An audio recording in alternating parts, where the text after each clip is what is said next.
Welcome back, everybody. I'm Brad. I'm Steve. So we have another home brew from Steve. This was a 5-gallon batch. I guess I'll go ahead and pour it. You can talk.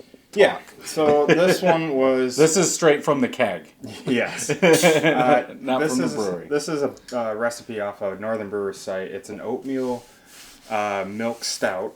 It's got 9.25 pounds of Maris Otter, 1.7 pounds of English medium crystal, 1 pound of flaked oats, 0.19 pounds of English roasted barley, 0.16 of Cara 3, 0.16 of English chocolate malt.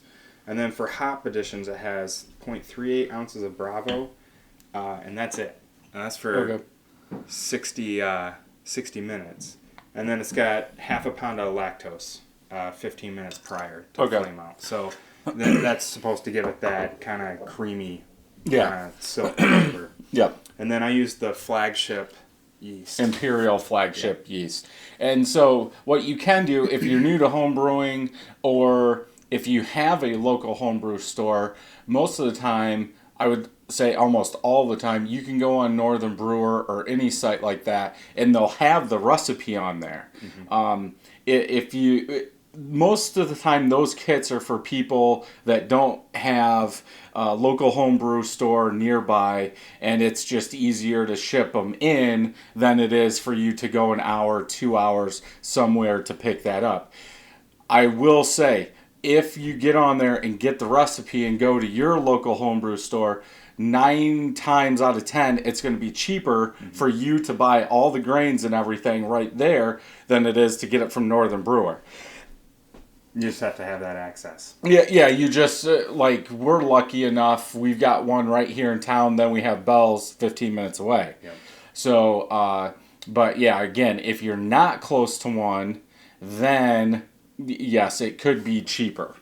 And I will say, too, sometimes it is advantageous to get it off of, Northern Brewer or somewhere, because, when I wanted to brew a wheat beer, it was right around when Oberon came out, and everyone was getting ready for summer, and everyone wanted to brew a wheat beer. Yeah. So you go to the local home brew, and everyone's out of wheat yeast. So you're just like, all right, now what? Yeah, and in that case, too, you probably would be better off getting it, but most of the time, it's going to be a lot cheaper for you to go get the ingredients than it is to buy that kit off there. No head. No head. What was the ABV? Home, ABV is 5.5. Okay. Even at home, though, when I pour this off the keg, you'll get a little, and it's gone quickly. Okay. So it doesn't stick around very long. Okay. My guess it's from the lactose to sugar is what I'm thinking. Yeah. Okay, color. It's brown. Yeah. It is not black. If you look towards the bottom, you can see a reddish hue. Oh, I can see a reddish hue through the whole entire thing. It's a good color, though. Yeah. I like the color. Okay, smell. You can pick up the roasted malts, a little bit of sweetness, a little bit of chocolate. Yeah. You're not going to get a lot of hop, because there's hardly any in here. Well, and that's another thing. Sometimes your stouts can have more IBUs, up around 60, up around 70, to balance out all that roasted malt, dark malt that you're using, because that can get bitter quick. And you would think adding hops would, drive the bitterness up, but it actually balances it out more. So if you make a heavy roasted malt stout and you put hardly any hops in it and it's real bitter, it's probably because you didn't add enough hops. Yeah. And you can also get the debittered, roasted stuff, which is definitely the way to go. I like the smell.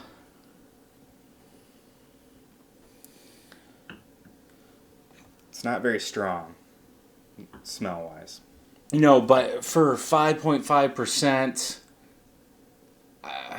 you probably could have upped the smell, but again, you're following a recipe, and if you're brewing it to that, well, I would do the same thing. This is what the recipe called for, because to me, this is more of a porter from the color because it's not black. Yeah. Milk stout, I want black, but I mean, what are you going to do? It's homebrewing. You brewed it. It smells good. Drink it.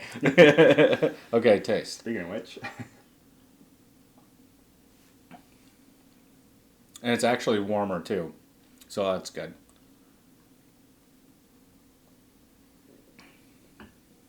What's interesting to me about this beer is that every time I drink it, the taste,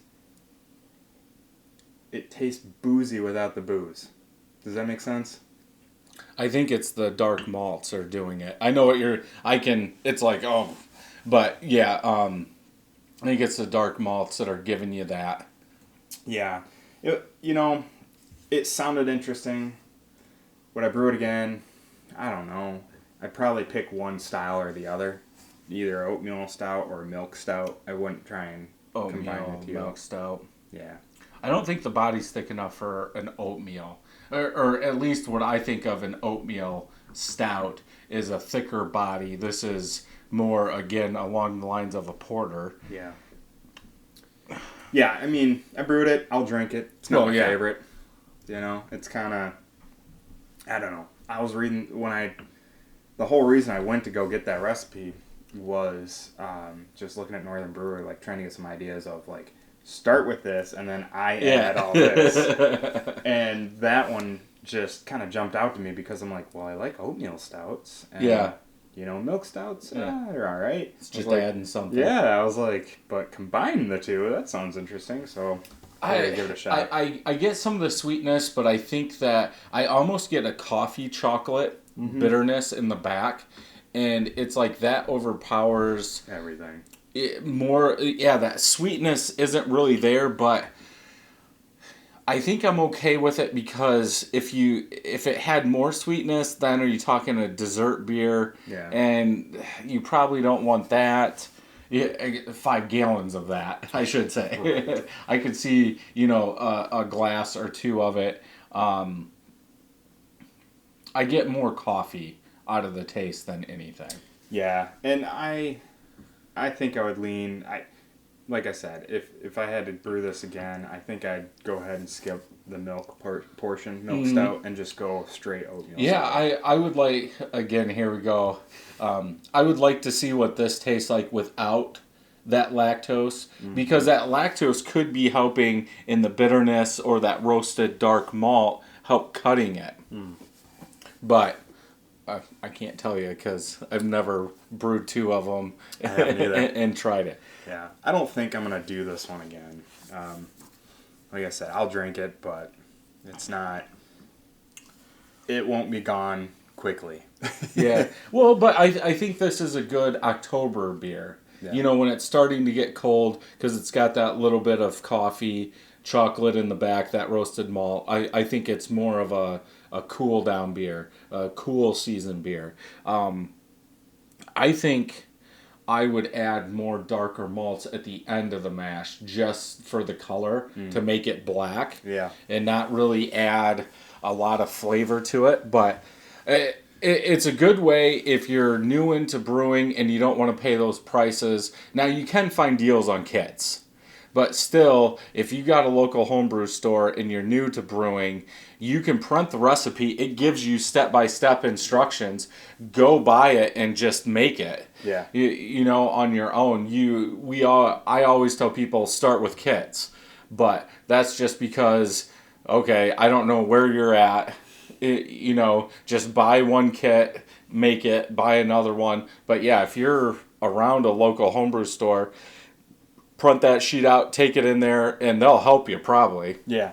Yeah, and you're going to want to ask them for help too, because sometimes they may not have exactly the grain that's being called out. Usually the hops, you're pretty good. Yeah. But they may not have that grain because it might be one manufacturer versus another. Yeah. So they'll help you find that substitution, or at least the same one, but it's called differently. Now, I wonder what I'm not familiar with the flagship yeast. I'm not so either. I don't know what it's adding to the beer. I don't know. And to me, I thought, I remember right, that's more the milder, like it's more the neutral yeast for that flagship stuff, or that Imperial brand. Okay. And that was the one. Now I remember why I had it. I went to go brew the oatmeal beer, and then they were all out of any this kind is of that so beer? yeah. Well, no. So I bought when I was up there buying grains. For my this. my oatmeal or not oatmeal. Geez, wheat beer. Okay. They didn't have. I know. They didn't have the wheat yeast. Nothing. No Belgian. No German. Not even American. Right. They were out. And we're talking about Bell's. Bell switched to Imperial, and it's like they had nothing. Yeah, so that's when I was like, well, I'll grab this one because I asked the guy. He's like, well, you could use this. It's more their neutral. And I'm like, eh. So I grabbed that, and then I had second thoughts, and that's when I went to the other brew store. Okay.